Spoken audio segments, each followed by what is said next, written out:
Use है इसका, होता है सब, कभी सोचा है? ऐसे ही केमिस्ट्री में भी कई बार लगेगा कि यार ये कहाँ यूज हो रहा होगा, इसका कहाँ यूज है, फिजिक्स में भी ऐसा लगेगा। बट जब हम कॉन्सेप्ट पढ़ेंगे तो उसका जो इम्प्लीमेंटेशन है उसका कहाँ पे यूज होगा, ठीक है, जो भी हमारा डोमेस्टिक लेवल पे यानी जो हमारे आसपास सराउंडिंग में कहाँ उसका यूज हो रहा है, या कमर्शियल लेवल इंडस्ट्रियल लेवल पर उसका कहाँ पर यूज हो रहा है, वो सारी चीजें हम देखेंगे, ठीक है। जो भी हमारे टॉपिक रहेंगे उसके हिसाब से हम कर सकते हैं,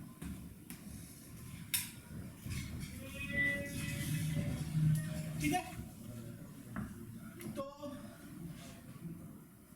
अब देखिए इसमें और क्या क्या है, और ये है कि देखो अब जब हम पढ़ेंगे तो भाई जब हमें पढ़ना है तो हमें 12th के लिए पढ़ रहे हैं तो हम CBSE के सिलेबस के हिसाब से पढ़ेंगे, जो भी होगा हम उसमें पूरी NCERT को कवर करेंगे, जो भी टॉपिक्स होंगे हम उनको क्या करेंगे, फुल कवर करेंगे, ठीक है ना।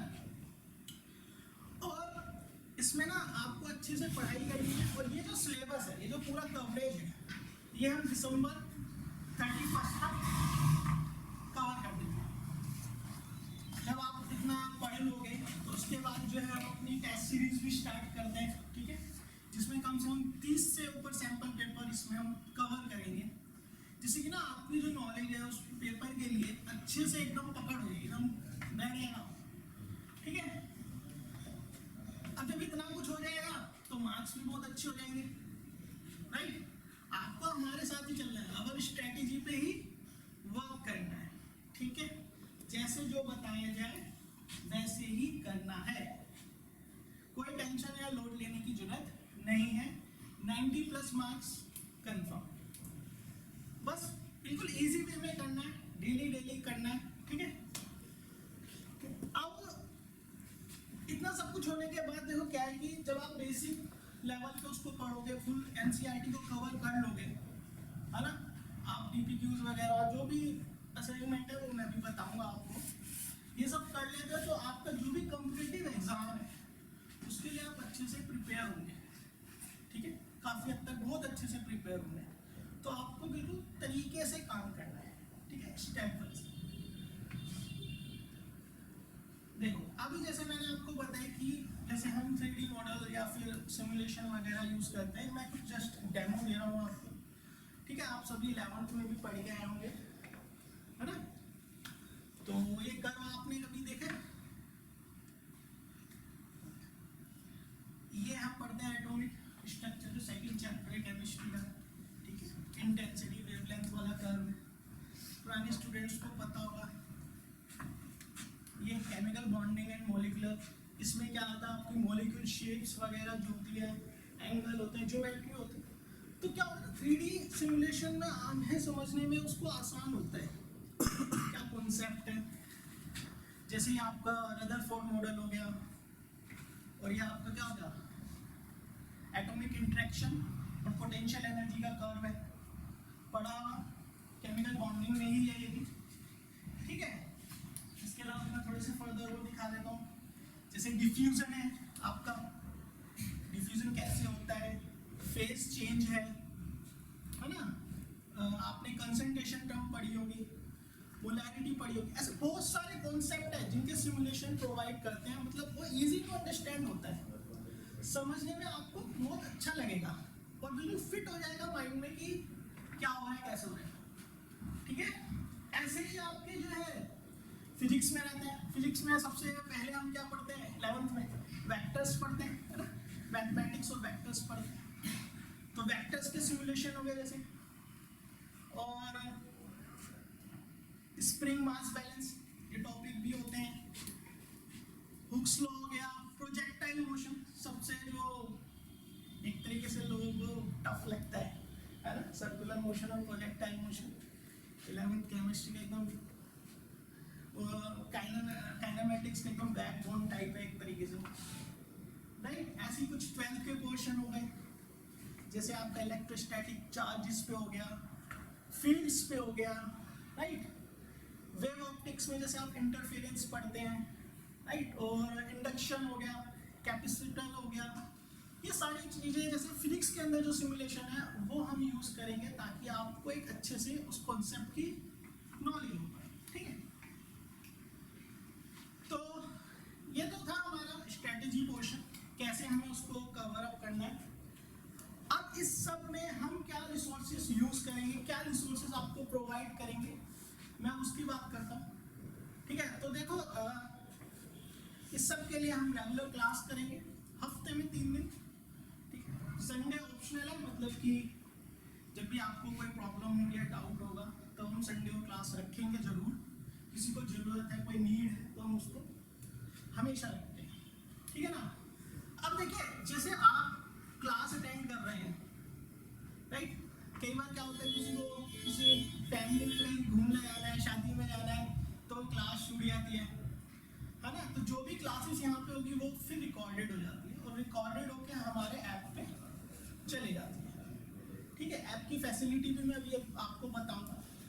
तो ऐप पे आप जो है उसको बाद में रिकॉर्डेड क्लास को इजीली क्या कर सकते हैं, देख सकते हैं, ताकि आपका कोई भी पॉइंट जो होगा, कोई भी क्लास जो होगी वो मिस ना हो, ठीक है। जो भी क्लासेस होगी उस क्लासेस के आपको जो है नोट्स मिलेंगे, जो भी अपडेटेड नोट्स होंगे, राइट।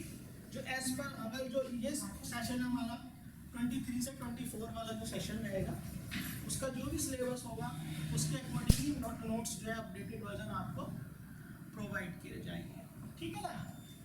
अब जब आप इतना पढ़ लोगे, जब आपने मान लो क्लास लेने आए, क्लास ली, आपको नोट्स मिल गए, अब उसको प्रैक्टिस भी तो करना है, तो उस पर हम जो है DPQs देते हैं, ठीक है। आपने DPQ भी सुना होगा इसको।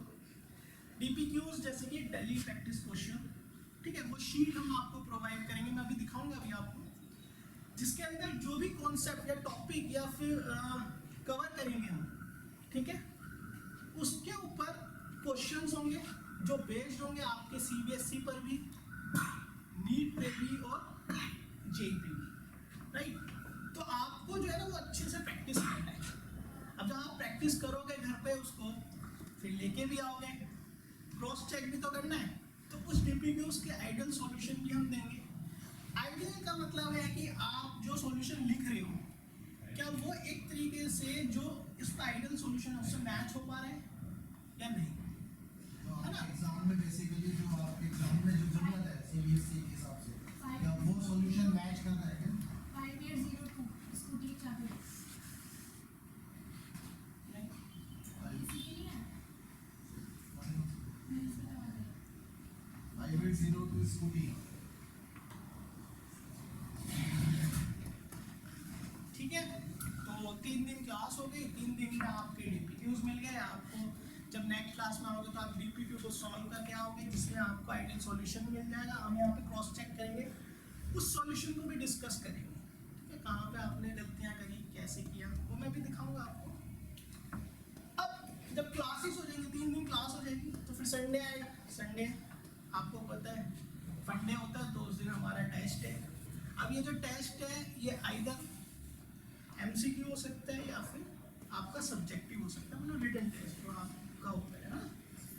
अब ये ऑनलाइन हो सकता है, यानी कि ऐप पर हो सकता है, जिसमें MCQ क्वेश्चन जो है हम ऐप पे प्रोवाइड करेंगे, आपको प्रॉपर वहाँ पे टाइम मिलेगा, ठीक है। जब आप ऐप के अंदर टेस्ट दे देंगे तो आपको मार्क्स भी मिल जाएंगे। ऐप में वो हो सकता है कि संडे में हमें क्या करना है, MCQ देना है या फिर आपको रिटन टेस्ट देना, वो 3 क्लास का, ठीक है। अच्छा, अब इसमें जो है जब वो टेस्ट हो जाएगा, मान लो ऑफलाइन टेस्ट हुआ, रिटन टेस्ट हुआ है, तो वो भी जब आपका चेक होगा तो वो भी डिस्कस होगा कि भैया आपने क्या किया उसमें, है ना, अच्छे से किया है या नहीं, तो आपको उसका भी सॉल्यूशन दिया जाएगा, ठीक है।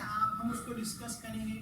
मान लो किसी ने जो है 10 क्वेश्चन थे, 8 करे 2 नहीं करे, ठीक है, तो वो 2 क्वेश्चन भी हम डिस्कस करेंगे। तो सारे पॉइंट्स को हम कवर करेंगे, राइट। इसके अलावा अब मान लीजिए किसी को डाउट है, किसी टॉपिक में किसी को डाउट है कि भैया हमें डाउट नहीं क्लियर हो पा रहा है, मतलब किसी क्लास चलिए, क्लास के अंदर वो डाउट हमारा क्लियर नहीं हुआ है, तो हम उसके लिए भी अलग से टाइम दे देंगे। वो सेशन हमारा होता है, कोई दिक्कत नहीं है उसके अंदर, आप कभी भी उसके लिए सेशन ले सकते हैं, राइट। अब जब आपका इतना सारा कुछ हो जाएगा ना, मतलब जब आपके आपके सारा सिलेबस हो जाएगा कवर, उसके बाद टेस्ट सीरीज चालू होगी, ठीक है। उस टेस्ट सीरीज के पैरेलली हम उसको रिवाइज करते रहेंगे, रिवीजन करते रहेंगे, टेस्ट सीरीज देते रहेंगे, रिवीजन करते रहेंगे, टेस्ट सीरीज देते रहेंगे, ठीक है। अब ये एक्स्ट्रा टाइम प्रोवाइड, देखिए क्या होता है ना, बेसिकली कई बार क्या होता है कि किसी का एग्जाम बीच में आ रहा है ना, सबके थोड़े थोड़े कभी भी अलग अलग टाइम होता है एग्जाम का, तो किसी को कोई डाउट है तो वो अब रेगुलर क्लास में नहीं हो पा रहा है, तो जैसे अगर वो कहें कि हम मेरे को जो ये डाउट क्लियर करना है, मेरा एग्जाम है या ये प्रॉब्लम है, ये समझ नहीं आ रहा, तो उसके लिए भी टाइम प्रोवाइड हम लोग करते हैं, ठीक है। सब कुछ होने के बाद जैसे कि मैंने अभी बताया था आपका 31 दिसंबर तक हम इस सिलेबस को खत्म करेंगे। उसके बाद जो फुल लेंथ जो मॉक टेस्ट होंगे वही 3 आवर्स वाले तो आप लोग एज पर सीबीएसई जो होता है ना, क्योंकि हमें तो अभी सीबीएसई पे स्टार्ट भी रहना है, क्योंकि जो हमारा पोर्शन है सीबीएसई में, एक तो एमसीक्यू पोर्शन इंट्रोड्यूस हो चुका है और एक पूरा रिटर्न वाला पोर्शन है, तो वो आपको एक टाइम भी तो क्या करना है, उसके आधा डालने की 3 घंटे में देना उसको अच्छे से, और सही भी देना है, देना भी है और सही भी देना है, ठीक है। तो ये हमारे रिसोर्सेज हैं, मैं रिसोर्सेज दिखाता हूँ। देखो जैसे कि ये नोट्स है, ये नोट्स हम प्रोवाइड करते हैं, ठीक है। सेम केमिस्ट्री फिजिक्स आपको नोट्स मिलते हैं। देखिए इसमें क्या होता है कि जैसे ये 11th सी केमिस्ट्री है, अगर 11th बी होता तो फिजिक्स होता, राइट। 101 दैट मीन्स 1 का मतलब क्या है, फर्स्ट चैप्टर है, और 1 इस 1 का लास्ट वाला 01 जो है वो क्या बता रहा है, इसकी फर्स्ट क्लास है, ठीक है। अगर सेकंड चैप्टर होता, फर्स्ट क्लास होती तो 201 होता था। अब जो क्लास हो रही है उसका मेन टॉपिक क्या है वो यहाँ पे नोट होगा, ठीक है। तो जैसे हम जो भी हमें मान ले जो भी डिस्कस कर रहे हैं उसका जो मेन टॉपिक हो उस क्लास का वो यहाँ पे रिटर्न होगा, ठीक है। तो ये आपके जो है नोट्स होते हैं। अच्छा इसमें देखो कहीं कहीं पर रेड होगा, ये जो रेड है ये बता रहा है कि ये आपके कीवर्ड्स है जो आपको याद रखने हैं, ठीक है। इनको भूलना नहीं है, मतलब जो नोट्स के अंदर रेड वर्ड है ना वो बहुत ही मेन और इम्पोर्टेंट वर्ड है। तो ये नोट्स होते हैं हमारे जो भी 11th के और 12th के फिजिक्स के और केमिस्ट्री के, ठीक है। ये होता है, इसके बाद आता है जी हमारा डीपीक्यूज। अब देखो डीपीक्यूज में क्या है, जैसे अगेन वही 11th सी 101, तो जिस क्लास जो क्लास के नोट्स हैं उसी क्लास के डीपीक्यू है, ठीक है। वही टॉपिक होगा, क्वेश्चन होंगे, ये ब्लैंक स्पेसेस आपको दिया जाएगा, ये आपको घर के लिए दे देना है, इसमें आप अपना सॉल्यूशन लिख के लाओगे, और जो है नेक्स्ट क्लास में हम इस सॉल्यूशन को अपने आइडियल सॉल्यूशन के साथ मैचअप करेंगे, ठीक है।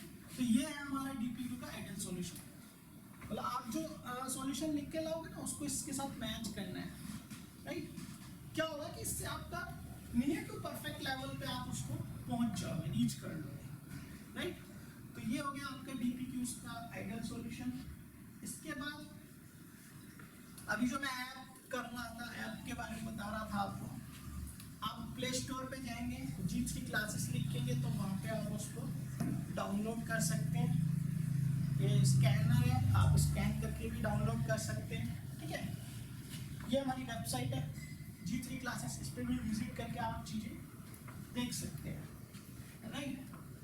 तो अब मैं थोड़ा सा ऐप के फीचर्स में बता देता हूँ आपको।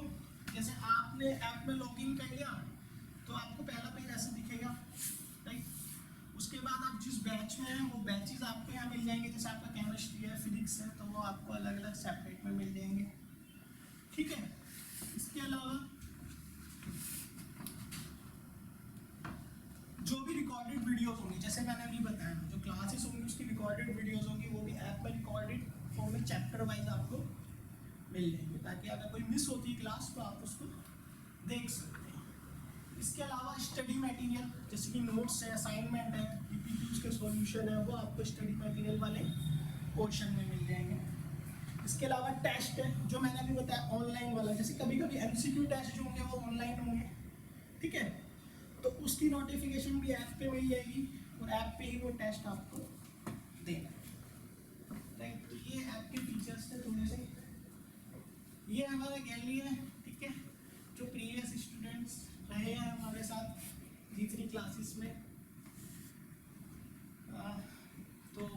बताता हूँ, जैसे कि अभी मैंने आपको बताया ना लैब फैसिलिटीज प्रोवाइड करते हैं। तो जैसे हमारे पास सारे इक्विपमेंट्स होते हैं जो भी आपके एकेडमिक सेशन में यूज़ होंगे, फिजिक्स के प्रैक्टिकल्स जो भी यूज़ करते हैं हम, उसके सारे इक्विपमेंट आप इजीली यहाँ पे कर सकते हो, उनको प्रैक्टिस कर सकते हो ताकि स्कूल में कोई भी दिक्कत ना हो। बुक्स भी प्रोवाइड करते हैं, ठीक है। लाइब्रेरी भी है यहाँ पे, लाइब्रेरी की फैसिलिटी है। आपके पास जैसे कोई बुक्स है आपको पढ़नी है तो लाइब्रेरी की फैसिलिटी है, आप जाके वहाँ पे पढ़ सकते हैं कोई भी बुक किसी भी ऑथर की। मैक्सिमम यहाँ पे रखी गई है, जैसे फिजिक्स की, केमिस्ट्री जो आप यहाँ पे पढ़ सकते हैं, ठीक है। ये कुछ टेस्टिमोनियल्स हैं, ठीक है। 2 टेस्टिमोनियल्स हम ही हैं लाइव, मैं और फिजिक्स वाले सर, ठीक है। हम भी सर से पढ़ते थे, मैं सर से 2009 में पढ़ा हूँ। डिग्री क्लासेस से मैं 2000 में था, पहले 2000 में, और फिजिक्स पढ़ता था, मतलब हाँ। हम खुद भी जो है सर के से ही पढ़े हैं डिग्री क्लासेस के अंदर। और मैं जो है BHEL में जॉब करता हूँ, अभी मैं वर्किंग प्रोफेशनल हूँ, ठीक है। सिर्फ पढ़ाता इसलिए हूँ क्योंकि अच्छा लगता है, पैशन है पढ़ाने का। तो इसीलिए जो मैंने आपको बोला था कि मैं किसी भी चीज़ को जब समझाता हूँ तो बिल्कुल बेसिक से समझाने की कोशिश करता हूँ, ताकि आप लोगों का जो कॉन्सेप्ट है वो अच्छे से क्लियर हो। क्योंकि जो चीज़ें हमने देखी हैं इंडस्ट्री के अंदर या हम रियल लाइफ में देखते हैं, उनको यूज़ करके ही सारी चीज़ें मैं समझाता हूँ। तो ये जो 11वीं क्लास के बच्चे हैं वो अच्छे से जानते हैं इसमें मिक्स हैं, उनको पता है कि मैं मतलब जब भी पढ़ाते हैं तो स्टार्टिंग से पढ़ाएंगे। ऐसा नहीं है कि बिल्कुल वो जो है मतलब मैं बस चीज़ों को समझाना है, मतलब आगे बढ़ना है, ऐसा नहीं है। बिल्कुल स्टार्टिंग से बेसिक से समझाने की कोशिश रहती है हमारी, ठीक है। तो हम दोनों खुद ही टेस्टिमोनियल्स हैं इसमें, ठीक है।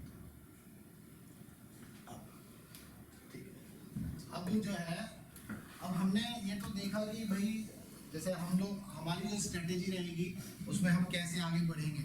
जैसा कि केमिस्ट्री वाले सर ने जो है सारी चीज़ें डिटेल में बताई हैं, हम क्या प्रोवाइड करेंगे, है ना, क्या टाइमिंग रहेगा, ये सारी चीज़ें।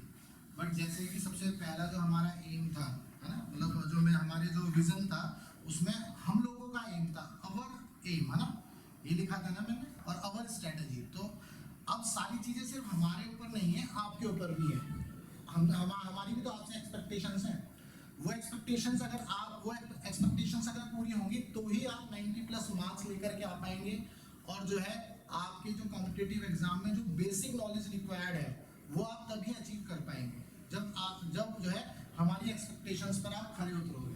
तो एक्सपेक्टेशंस आपको दिख रही है कि भाई सबसे पहले तो क्लास जो है आपको रेगुलरली अटेंड करनी है, कोशिश करना है कि कोई भी क्लास मिस नहीं करनी है।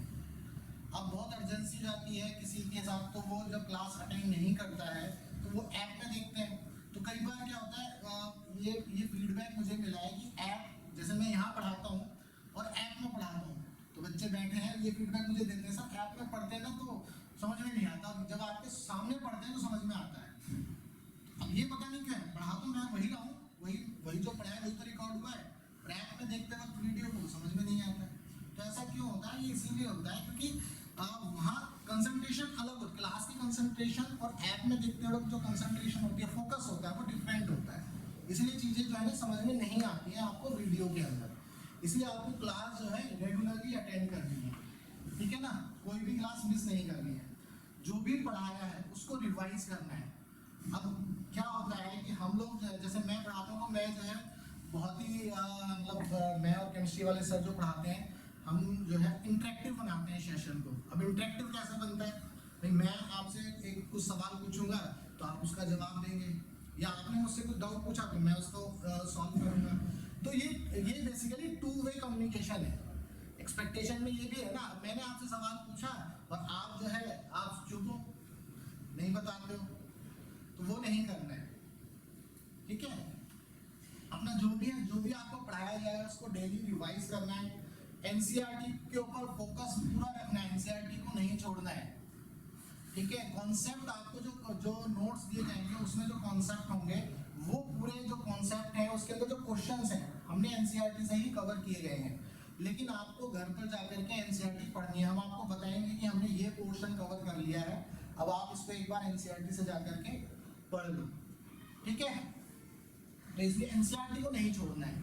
अगर आप सोचो कि भाई हमें जो है एनसीईआरटी तो हम नहीं पढ़ेंगे, हम जो है कोई क्या बोलते हैं बुक्स पढ़ लेंगे, है ना। जैसे कौन सी बुक्स आती है, कौन सी बुक आती है फिजिक्स की, कौन सी है वो, एस एल अरोड़ा, तो उसका रेफरेंस बुक जिसे बोलते हो ना, वो सब चीज़ें। लेकिन एनसीईआरटी के ऊपर फोकस करना है, ठीक। इसके बाद जो आपको डीपीक्यूज दिए जाएंगे वो सीरियसली करने हैं। अब ऐसा नहीं है कि डीपीक्यूज करते हैं तो क्या होता है कि बच्चे जो प्रीवियस जो है वो है क्या बोलते हैं बस करके लेकर आ जाते हैं, मतलब वो थोड़ा दिमाग नहीं लगाते, ठीक है। तो उसको थोड़ा अच्छे से करना है डीपीक्यूज को। क्लास को जब आप क्लास देखोगे, क्लास के नोट्स को रिवाइज करोगे, तभी आप डीपीक्यूज भी अच्छे से कर पाओगे, ठीक। इसके बाद आपको जो नोट्स मेंटेन करने हैं, अपने नोट्स जो आपको नोट्स दिए जाते हैं डीपीक्यूज, अब आपको क्लास वाइज नोट्स मिलेंगे, जैसे first class, second class, third class. तो आपको जैसे पूरे चैप्टर के नोट्स मान लीजिए मैं एक बार में दे दूंगा, तो जो फर्स्ट सेकंड थर्ड जो भी क्लासेस होंगी इनके नोट्स जब आप रखोगे तो क्या होता है, जब दूसरा चैप्टर चलता है तो फर्स्ट चैप्टर के आप नोट्स खो देते हो या भूल जाते हो, ऐसा भी होता है बहुत। ये मतलब ये जो एक्सपेक्टेशंस लाए गए हैं हमने जो रखा है इस बार, ये इसलिए रखा है क्योंकि हम ये फीडबैक है हमारी तरफ से स्टूडेंट्स के लिए कि भाई आपको ये चीज़ें मेंटेन करनी है, ठीक है ना। इसके बाद आपको जो टेस्ट है वो तो सीरियसली देना ही देना, जो कि टेस्ट में क्या है परख, आपकी जो परख होगी, मतलब आपने जो पढ़ा है उसको हम कैसे जांचेंगे, हमें कैसे पता चलेगा कि आप जो है चीज़ें सीख रहे हो। इम्पोर्टेंट जो चीज़ है वो सीखना है, ये ध्यान रखना। जब आप सीख जाओगे मार्क्स ऑटोमेटिकली आपके कन्वर्ट होंगे, जो आप सीखोगे वो ऑटोमेटिकली आपके 90+ मार्क्स में कन्वर्ट होगा ही होगा। लेकिन अगर आप सीखोगे ही नहीं और आप सोचोगे यार 90+ मार्क्स आ जाए बस, तो नहीं हो सकता। तो हमारा जो मेन फोकस है, जब से हम शुरुआत से जब भी हम क्लास लेते हैं तो हमारा मेन फोकस ये रहता है सिखाना है। सिखा करके जब सीखोगे तो फिर जो है आप अच्छे मार्क्स ला सकते हो। तो 3 इडियट में डायलॉग सुना होगा, क्या डायलॉग है, सुना है किसी ने? काबिल बनो काबिल, कामयाबी अपने आप ही आपको झक मार के आएगी, है ना, ऐसे ही है ना डायलॉग। तो यही है, आपको काबिल बनना है। काबिल बनने के लिए आपको सीखना है, चीजें सीखनी है, रटनी नहीं है। तो हमारा जो मेन फोकस रहता है वो यही रहता है कि आपको चीजों को सिंप्लीफाई कैसे किया जाए। 11th में भी जब जो टॉपिक जो मैकेनिक्स वाला जो पोर्शन होता है वो काफी टफ रहता है, बच्चे मैकेनिक्स में मतलब जो है ना वो जाते हैं क्योंकि क्वेश्चन सॉल्व नहीं होते हैं। तो मैकेनिक्स वाला पोर्शन मतलब जैसे मैंने पढ़ाया था तो मैंने बहुत काफ़ी समय दिया मैंने उसमें, और उसको बहुत बेसिक से ही समझाया था। तो अब वही चीज़ है कि मतलब आपको जो भी चीज़ें करनी है वो बिल्कुल बेसिक से ही करनी है, ठीक है ना। तो ये हमारी एक्सपेक्टेशंस है, इसके ऊपर आपको खरा उतरना है अगर आपको अच्छे नंबर लाने हैं।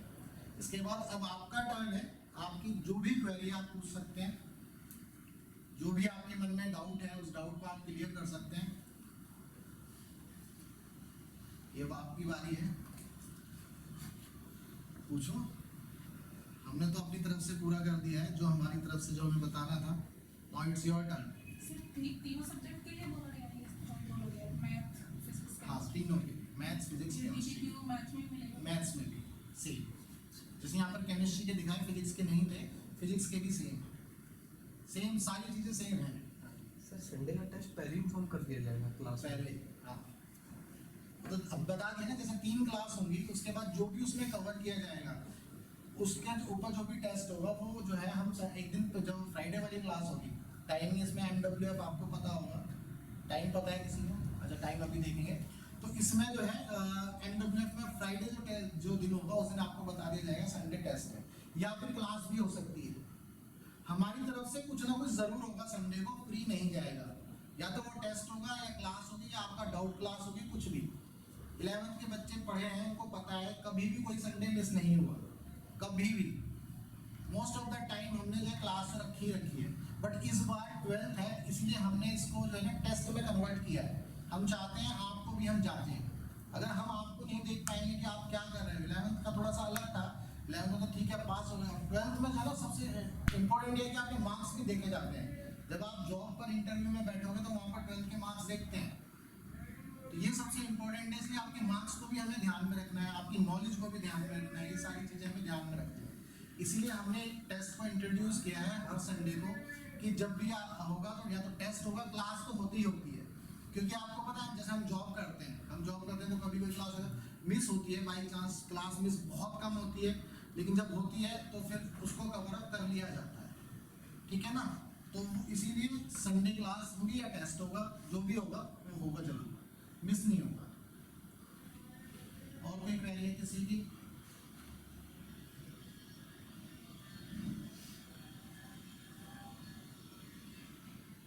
नहीं, कोई क्वेरी नहीं, आगे बढ़े, डाउट पूछो। मैंने बताया ना अभी, टू वे कम्युनिकेशन। भैया आपकी तरफ से भी कोई डाउट होगा तभी तो वो क्लियर होगा। अगर आप अपने मन में दुविधा लेकर के चले गए तो वो क्लियर नहीं होगी फिर। सर हमें कौन से चैप्टर पे फोकस करना है 11th और 12th में? 12th में? मतलब 11th के कौन से चैप्टर 12th में आएगी जो हमें फोकस करने हैं? अच्छा, ये अच्छा क्वेश्चन है। मतलब हमने जो 11th में पढ़ा है वो 12th में क्या यूज होने वाला है ना। तो मैं फिजिक्स का बता देता हूँ, केमिस्ट्री वाले सब बताएंगे। 11th की फिजिक्स और 12th की फिजिक्स में जमीन आसमान का अंतर है, ठीक है। अब अंतर कैसे है? जो 11th की फिजिक्स है उसमें आप रियल में चीजों को देख पाते हो। अगर मैंने बोला बाइक की स्पीड 40 किलोमीटर पर आवर है तो आप देख लेते हो ना मीटर में। अभी मैं बोल रहा हूँ कि इस वायर में से 4 एम्पियर की करंट फ्लो हो रही है, तो आप देख पा रहे हो? नहीं देख पा रहे, है ना। अगर एक्सीडेंट होता है यानी कि कोलिजन होता है तो आप कोलिजन देखते हो, मूवी में देख लेते हो कि हाँ कोलिजन इस तरह का होता है ना। अगर मैं बोलूँ कि इसमें जो है इसका रेजिस्टेंस कितना तो आप नहीं देख पाओगे, ठीक है। तो ये एक तो ये फर्क है। दूसरा, 11th की क्लास में जो है ना कॉन्सेप्ट ज्यादा थे, डेरिवेशन कम थे। 12th में डेरिवेशन ज्यादा है कॉन्सेप्ट के साथ, ये दूसरा डिफरेंस है। तीसरा, 11th की फिजिक्स में जो क्वेश्चंस आते थे वो एप्लीकेशन बेस्ड ज्यादा होते हैं, फॉर्मूला बेस्ड कम होते हैं। लेकिन 12th में जो है ना आपके फॉर्मूले बेस्ड क्वेश्चंस ज्यादा होंगे, यानी कि जो डेरिवेशन आप सीखोगे, डेरिवेशन का जो सबसे इम्पोर्टेंट पॉइंट है 12th के जो बोर्ड के एग्जाम में तो कोई दिक्कत नहीं होती, क्योंकि आपने जो डेरिवेशन किया उसी के पैटर्न में क्वेश्चंस भी होते हैं, तो इसलिए वहाँ ज़्यादा दिक्कत नहीं होती। लेकिन जब नीट और जेईई का एग्जाम देते हैं तो वहाँ क्या चीज़ होती है, वहाँ ये होता है जो डेरिवेशन का स्टार्टिंग पॉइंट होता है ना, वहाँ से क्वेश्चन बनता है। और बच्चे क्या याद करते हैं? डेरिवेशन का लास्ट पॉइंट, फॉर्मूला याद कर लेते हैं। यही डिफरेंस है 12th का।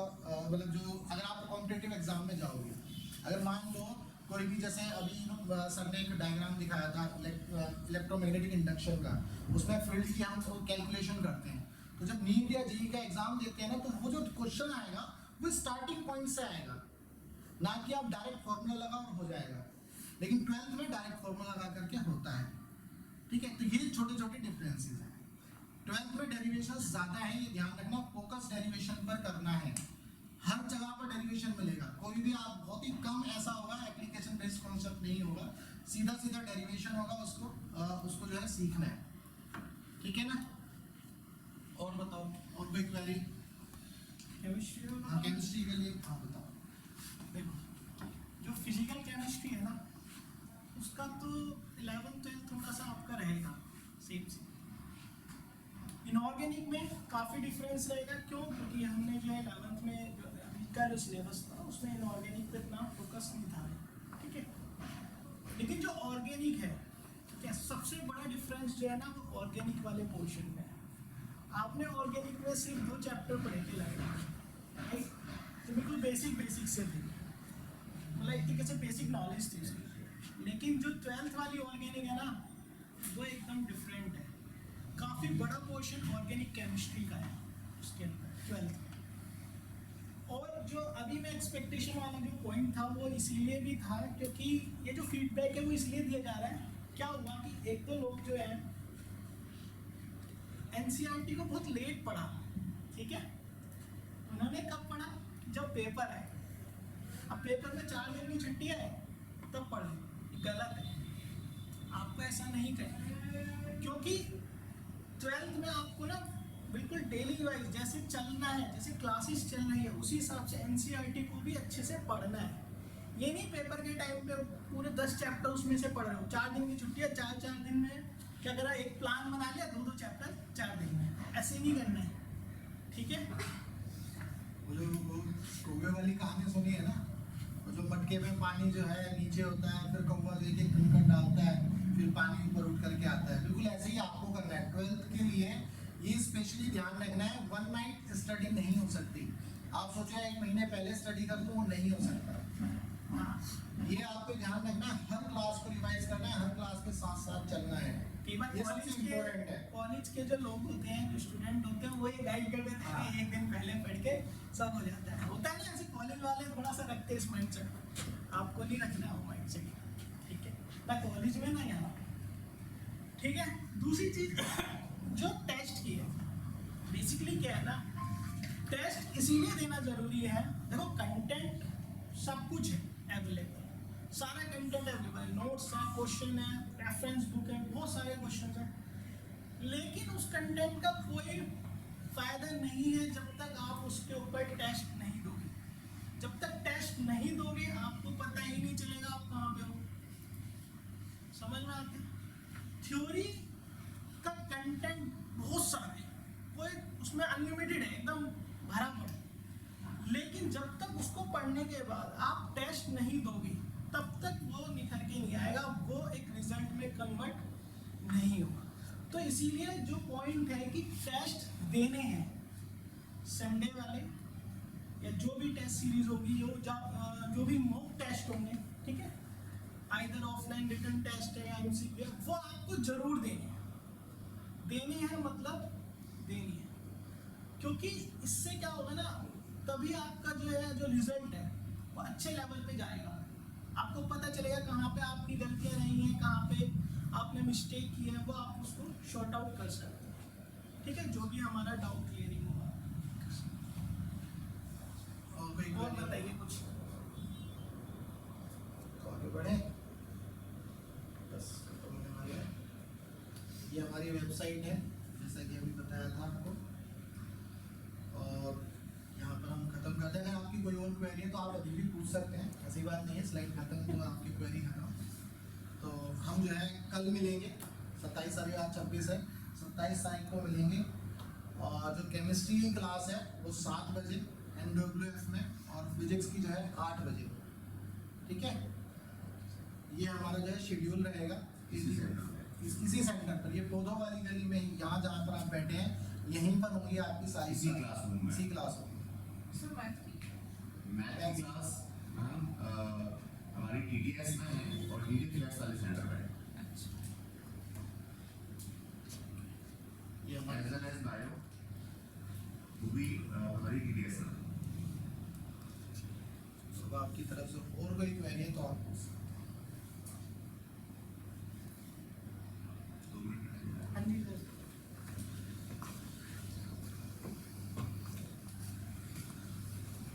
Thanks a lot Manish and Vijay, आप लोगों ने बहुत अच्छे से बच्चों को गाइड किया। Again good morning dear students.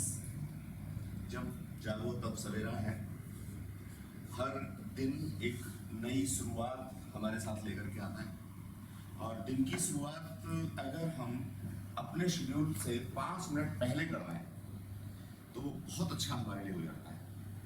अगर मान लीजिए मैंने अपने आप को प्लान किया हुआ है कि मेरे को 6 o'clock जगना है, अगर मैं 6 बजने में सिर्फ 5 मिनट पहले जग जाऊंगा तो मेरा पूरा दिन बहुत अच्छा निकलेगा।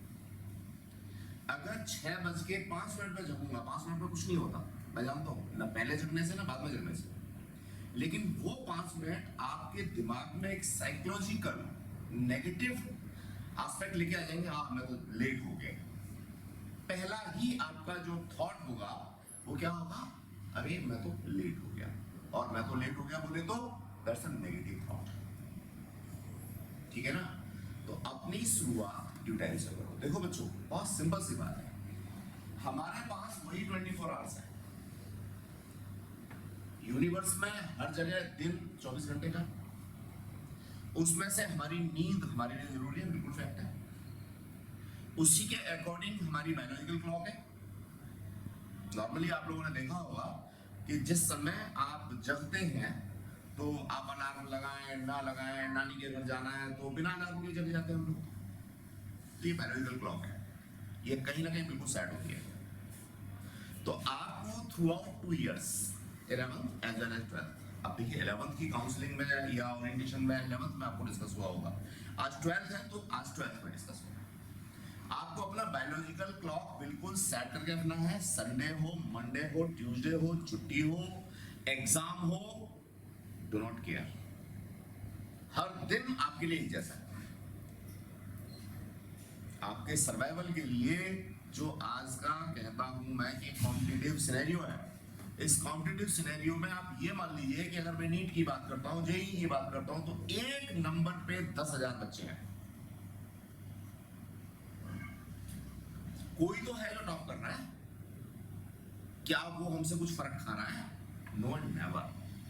क्या उसको कुछ अलग से फैसिलिटी मिली हुई है? No and never. बस एक चीज फर्क है, क्या?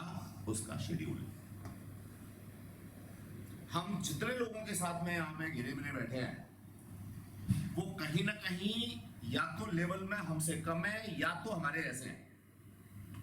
अगर आपको काउंसलिंग की बात करनी है, गाइडेंस की बात करनी है, टाइम टेबल की बात करनी है, किसी ऐसे बच्चे से बात करो ना जो आईआईटी सिलेक्टेड हो, किसी ऐसे बच्चे से बात करो ना जिसने नीट क्लियर किया हो और किसी गवर्नमेंट मेडिकल कॉलेज में हो, वो आपको मिलता नहीं। आपको कौन मिलता है? आपके जैसा, जिसने 11th में सही से काम नहीं किया, 12th में सही से काम नहीं किया, आईपीए किसी कॉलेज में जाके हो गया, कोई कैपिटेशन दे करके हो गया, कोई अपना साइंस छोड़ करके कॉमर्स में आ गया कि नहीं साइंस में कुछ नहीं रखा। वो लोमड़ी वाली कहानी सबको याद है कि अंगूर अगर नहीं मिले तो खट्टे हैं। अरे भैया, अंगूर जो खाता है उसको पूछो खट्टे हैं कि मीठे हैं। बहुत सिंपल सी थिंग है। तो अपनी बायोलॉजिकल क्लॉक को सेट करो, एक दिन के लिए नहीं, मैं तो कहूंगा फॉर एवर के लिए। लेकिन अगर फॉर एवर नहीं भी कर सकते तो एटलीस्ट आपके पास में 12th बचा है, बहुत टाइम है। 11th में कुछ गलतियां हुई हैं, किसी सब्जेक्ट में आपके मार्क्स कम आए हैं, हो सकता है किसी सब्जेक्ट में आपकी बैक आ गई है, आपको दोबारा से एग्जाम देना है, बिल्कुल टेंशन लेने की जरूरत नहीं है। लेकिन बिल्कुल आज से अभी से आपको अपना काम शुरू कर देना है। सब कुछ पॉसिबल है, एक साल बहुत होता है। अगर आप सेकंड्स लगाओ कैलकुलेशन में तो 365 multiplied by 23 hour 56 minutes multiplied by 60 multiplied by 60, अब कितने सारे सेकंड हो गए। आपको तो अपना एक सेकंड यूज करना है ना। गेटिंग माय पॉइंट और नॉट। एक बहुत छोटी सी बात है, अपने बायोलॉजिकल क्लॉक को सेट करो, सुबह अपने टाइम से जगो, माइंड में सेट करके रखो कल मुझे क्या करना है। ये प्लानिंग मेरी रात को सोने से पहले हो जानी चाहिए। जब तक मेरे पास कल के लिए कोई एम नहीं है तब तक मैं नहीं जग सकता। मुझे कल के लिए अपना एम सेट करके रखना है, वरना तो आप देख लो जिस दिन स्कूल की छुट्टी होती है आप कभी ड्यू टाइम नहीं जगते, क्योंकि आपके पास एम नहीं होता। जिस दिन स्कूल जाना होता है वहां 10 रुपए का फाइन है, 50 रुपए का फाइन है, या व्हाटएवर, सो एब्सेंट लग जाएगी या टीचर कुछ कहेंगे या मम्मी डांटेंगी, इसलिए आप जग जाते हैं। आपके पास एम होता है ना कि मेरे को स्कूल जाना है तो जग रहा हूं। तो you have to decide your goals, उसको फ्रीगमेंट करो, अपना एम डिसाइड करो और उस एम के अकॉर्डिंग अगले दिन टाइम से जग जाओ। अब मैं टाइम स्पेसिफाई नहीं कर रहा कि 4 बजे जगना ही है कि 5 बजे जगना ही है कि 6 बजे जगना ही है, ऐसा कुछ नहीं है। अरे भाई, एक स्वस्थ बच्चे को सोने के लिए मैक्सिमम 7 घंटे चाहिए। अब उन 7 घंटों को आप 2 टुकड़ों में सो लो या 1 टुकड़े में सो जाओ, इट्स योर चॉइस। समझ रहे हैं ना। अगर मेरे एक्सपीरियंसेस की बात करो तो जो बच्चे पब्लिक स्कूल में पढ़ रहे हैं, आधा घंटे की रन करके आ रहे हैं, थक जाते हैं, गर्मी भी है, एसी स्कूल नहीं है, ऐसी स्थिति में आप क्या करें? स्कूल से आए, अपना थोड़ा बहुत जो भी नाश्ता वास्ता लेना है, चाय पीनी है, व्हाटएवर जो भी करना है, सो जाए। 1 घंटे का 1.5 घंटे का साउंड स्लीप आप लेना है।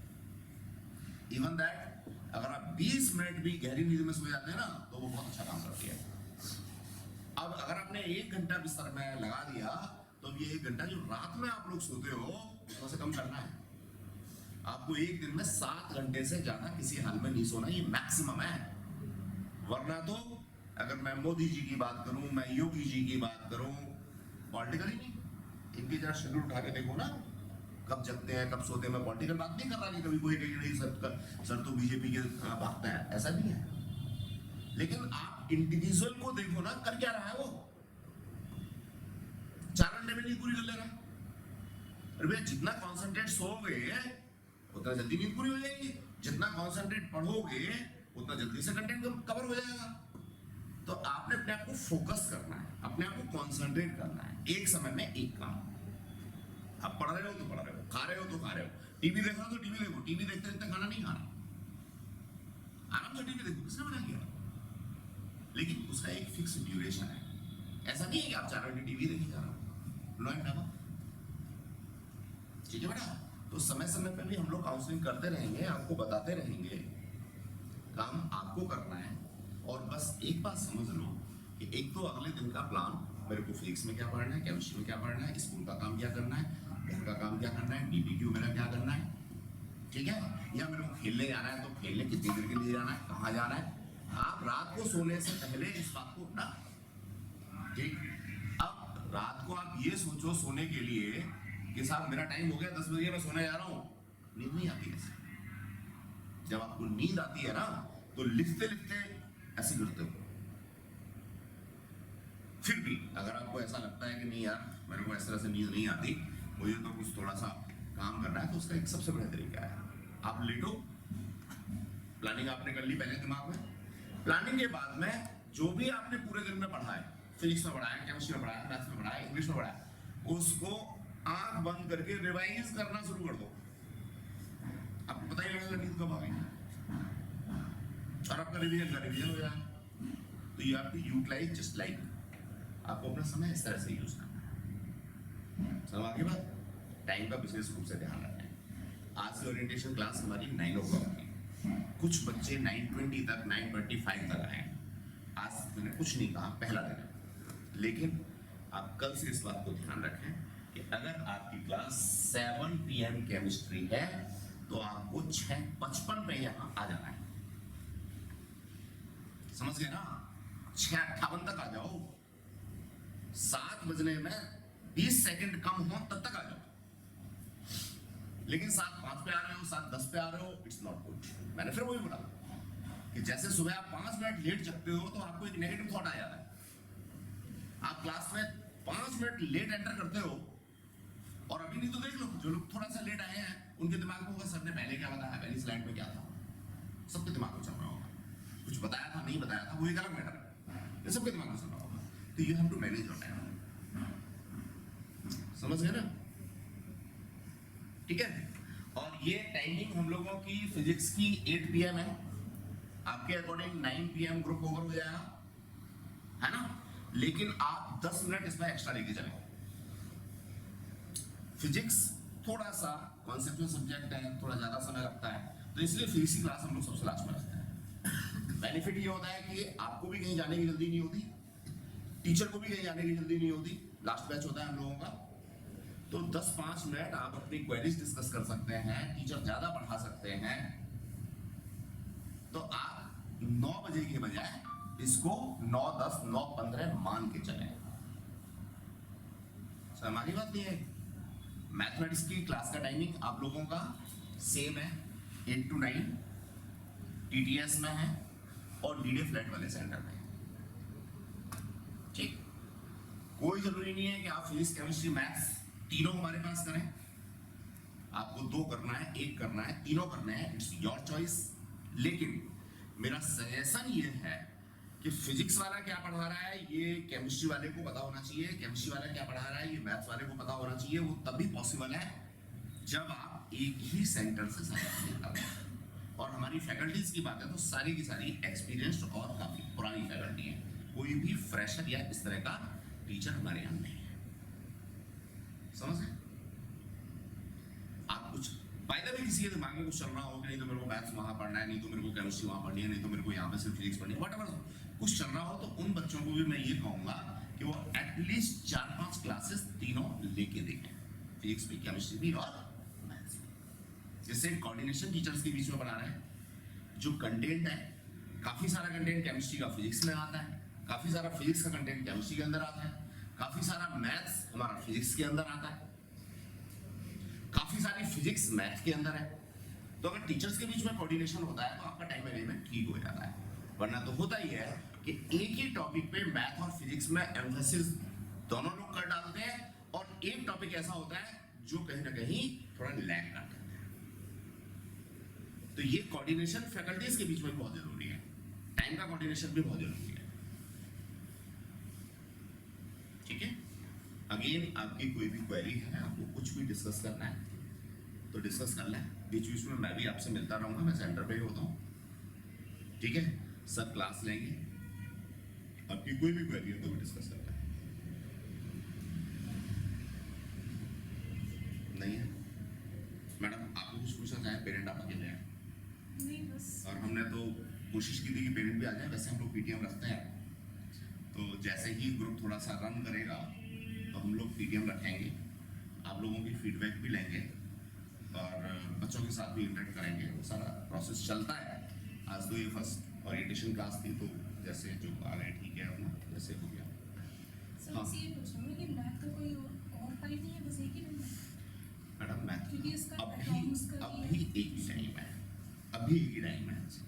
और हमारी फैकल्टीज के साथ में थोड़ी सी प्रॉब्लम ये है कि सारे के सारे एंगेज हैं, हमारी मजबूरी होती है। तो अगर पॉसिबल है तो अकाउंट्स आप थोड़ा सा चेंज करा के देख लें जहाँ भी जो भी है, और मैथ्स का हमारा यही टाइम है। ग्रुप बनने के बाद मान लीजिए उसमें मेजॉरिटी ये होती है कि नहीं हमें टाइम में कुछ रीशफलिंग करानी है या सेंटर पे कुछ रीशफलिंग करानी है, तो फिर हम लोग कंसिडर कर लेते हैं। लेकिन अभी जो टाइम टेबल है क्योंकि ऐसा ना कि अकाउंट्स हो गया 7 से फिर हाँ, तो से आप नहीं हो जाएगा। कहाँ है हमारा? आशीष हाँ? बिल्कुल आराम, आशीष जी के पास। हाँ, कोई प्रॉब्लम, बिल्कुल आराम से हो जाएगा। 8:15 से क्लास है, मैथ्स की जो क्लास है वो 8:15 से 9:30 है। अगर मैं ओवरऑल 1.25 घंटे की क्लास है मैथ्स की, तो 8:15 से ही शुरू होगी, तो हो जाएगा, मैंने इसको दिक्कत नहीं। लेकिन वो 8 बजे छोड़ दें। अब वो जानबूझ के 8 बजे की जगह 8:15 छोड़ेंगे तो दिक्कत है थोड़ा, क्योंकि हमें 8:15 बजे बच्चा चाहिए। 8:15 तक बच्चे का नुकसान नहीं होगा, लेकिन 8:15 से लेट होगा तो नुकसान। लेकिन कभी है कि कभी तो सवाल कोई हाँ, तो नहीं तो वो आपने मैनेज करना है, क्योंकि ये लास्ट वाला बैच जो रखते हैं ना, मतलब मैथ्स का भी लास्ट में इसी वैसे लगता है कि भाई जो हमारे कॉमर्स वाले बच्चे हैं उनके लिए मैथ्स थोड़ा मुश्किल होता है, साइंस वाले बच्चों के लिए फिजिक्स थोड़ी मुश्किल होती है। साइंस वाले बच्चों को मैथ्स मुश्किल नहीं लगता, फट से करते हैं। लेकिन जो कॉमर्स वाले और आर्ट्स वाले बच्चे होते हैं उनको मैथ्स मुश्किल लगता है। तो इवन मैथ्स की क्लास हमने 7 घंटे की वहाँ रखी हुई है, मतलब अनाउंस करके जो कमिटमेंट कर रहा है। यहाँ तो कमिटमेंट अब 1 घंटे का करना है, 7 घंटे पढ़ाएंगे दैट्स अंदर थी, लेकिन हम वहाँ कमिटमेंट ही 7 घंटे का कर रहा है। ठीक है बच्चों, तो फिजिक्स के केमिस्ट्री के लिए और फिजिक्स के लिए कल आपको इसी सेंटर पे आना है। ठीक है, सिर्फ अपने साथ में एक कॉपी ले आना और दिमाग ले आना, इसके अलावा कुछ लाने की जरूरत नहीं है। नोट्स और वो सब जो है ना, जो भी जैसे भी कुछ होगा यहाँ से कराएंगे। बुक्स हम अपनी तरफ से किसी बुक को प्रेस्क्राइब नहीं करेंगे। आपका जो स्कूल है जिस बुक के लिए कह रहा है उस बुक को आप लोग ले लें। बाकी एनसीईआरटी एक ऐसी बुक है जो आप सबके पास होनी ही चाहिए, चाहे वो मैथ्स की हो, चाहे वो केमिस्ट्री की हो, चाहे फिजिक्स की हो। मतलब एनसीईआरटी से दूर आपको नहीं जाना है, एनसीईआरटी आपको साथ साथ जरूर करनी है। ठीक है, वैसे हम लोगों ने अपने नोट्स में, अपने डीपीक्यू में, डीपीक्यू का फुल फॉर्म समझते हैं? डेली प्रैक्टिस क्वेश्चंस, यानी आज जो क्लास हुई है तो उसी से रिलेटेड क्वेश्चन उसमें सारे मिलेंगे आपको। समझ गए? जितने भी इंपॉर्टेंट क्वेश्चन होंगे, पीछे बोर्ड में पूछे गए होंगे, कॉम्पिटिटिव एग्जाम में डिस्कस हुए होंगे, वही क्वेश्चन हम लोग रखते हैं। ठीक, तो डीबीक्यू में और इन सारी चीजों में हम लोग एनसीईआरटी को पहले से ही इंक्लूड करके रखते हैं, लेकिन फिर भी हम ये कहते हैं कि आपकी टेबल पे एनसीईआरटी तीनों चारों सब्जेक्ट की होनी चाहिए। ठीक है, और डेली जो टॉपिक कराया गया है यहाँ से करने के बाद आप एनसीईआरटी को एक बार गो थ्रू हो जाए, ज्यादा नहीं लगती यार। 21 ही तो बुक है एनसीईआरटी, चाहे किसी भी सब्जेक्ट की हो। आपने एक क्लास ली, जहां से कितना 3 या 4 पेज उसमें हमने कवर किए होंगे, हद में 5 पेज कवर किए होंगे। अब आप जो बुक खोल के बैठ जाते हो और सोचते रहते हो कहीं, तो फिर तो वो आधा घंटे में भी पूरे नहीं होने। लेकिन जैसा मैंने कहा कि बुक खोली तो हमारा पूरा कंसंट्रेशन कहाँ? बुक पे। एक हाइलाइटर ले लो, साथ में हाईलाइट कर लो। नोट्स जो हमारे हैं उन्हीं के ऊपर एनोटेट कर लो। हमने जो अपने नोट्स बनाए हैं वो लॉजिकली और साइंटिफिकली प्रॉपर है। नोट्स में इतनी जगह होती है कि आपको अलग से नोट्स हमारे लिए बनाने की जरूरत नहीं है। स्कूल के लिए आप जो बनाते हैं वो बनाइए, स्कूल वाले जैसे टीचर कहते हैं। तो हमारे जो नोट्स हैं उन्हीं के ऊपर एनोटेट कर लो, उन्हीं के ऊपर लिख लो जो भी आपने लगता है एनसीईआरटी से पढ़ते समय कुछ है, या जिस समय हम पढ़ा रहे हैं उस समय आपको लगता है कि ये चीज और होती तो ज्यादा अच्छा था, क्योंकि हर किसी का अपना अपना टेस्ट है, तो आप उसी के ऊपर एनोट कर लो। अब सब हम क्लास में आ गए, नोट्स हमारे बैग में नहीं है, पेन नहीं है, चलो पेन तो हम दे देंगे, लेकिन भैया नोट्स की कितनी कॉपी देंगे हम? अगर दे भी दी तो ऐसे थोड़ी होता है कि आपने 4 पेज अपने नोट्स में से पढ़ लिए, 4 हमारे में से पढ़ लिए ना। भाई आपके नोट्स, आपके डीवीक्यू डेली आपके बैग के अंदर होने चाहिए। और इन सबसे ज्यादा जरूरी है कि आपका दिमाग जो है वो बिल्कुल प्रॉपर इस फ्रेम में आए कि साहब मैं केमिस्ट्री पढ़ने जा रहा हूँ, मैं फिजिक्स पढ़ने जा रहा हूँ, मैं मैथ्स पढ़ने जा रहा हूँ। ठीक, बिना दिमाग के तो आना बेकार। समझते हैं मैं क्या कह रहा हूँ? ठीक है। और जो लोग स्कूटी मोटरसाइकिल लेके आते हैं, अभी 1-2 दिन आइए, हम स्टिकर्स आपको प्रोवाइड कर देंगे। तो यहाँ अगर पार्किंग का अभी कभी किसी को इश्यू होता है तो सामने ही हमारे पास एम्पल पार्किंग है। हमारा दूसरा घर जो है वो बिल्कुल सामने चौड़ी वाली गली में है, वहाँ पे आराम से खड़ा कर दीजिए। वहाँ भी सीसीटीवी कैमरा अपना सब लगा हुआ है। प्रॉपर लॉक आप लेके आइएगा, स्टिकर हम प्रोवाइड कर देंगे। तो एटलीस्ट ये होता है वो स्टिकर देखने से फिर गली मोहल्ले का या कोई भी आदमी ये नहीं कहता कि ये किसकी मोटरसाइकिल स्कूटर है। समझ गया ना? ठीक है, मेरी तरफ से डिस्पर्स है। जस्ट मिनट, गुरदीप जी आ गए, मैं एक बार गुरदीप से बात कर लो अगर वो आपसे बात करना चाहे।